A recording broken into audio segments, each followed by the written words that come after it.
Wow, that was some story. Can you imagine all those priests carrying water in pitchers from a pool up to the temple?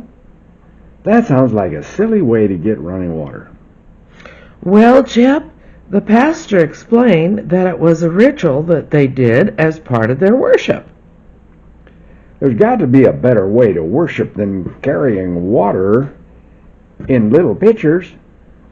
I think it was supposed to be symbolic, some kind of a way to simulate water flowing.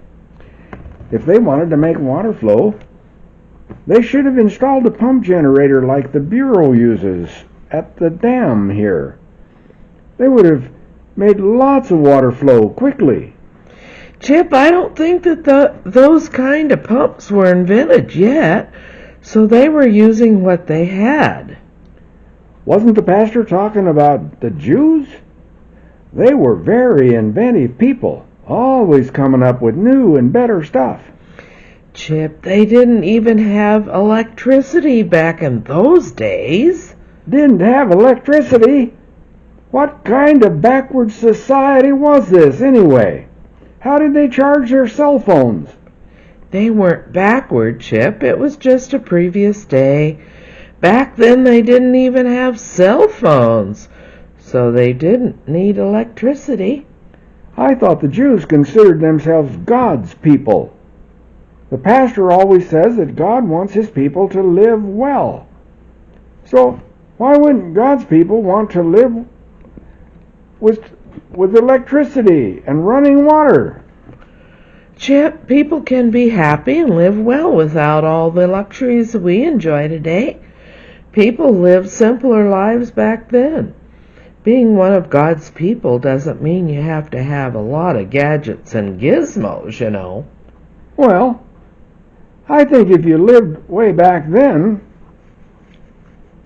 you would have asked God to help you figure out how to make electricity and pumps so that there could be lots of water. But, Chip, you were missing the point of the story.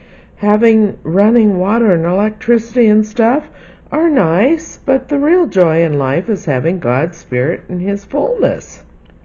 Well, what good is it to have God's Spirit if He doesn't help you make electricity, water pumps, and cell phones?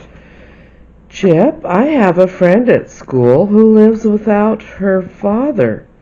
She says her dad sends her really expensive gifts at Christmas and on her birthdays, too. She says it's fun to get all that stuff, but what she would really like is to have her father.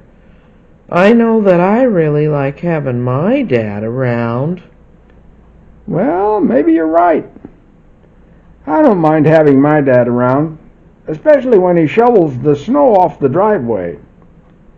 But you know, I really like having fun stuff as well.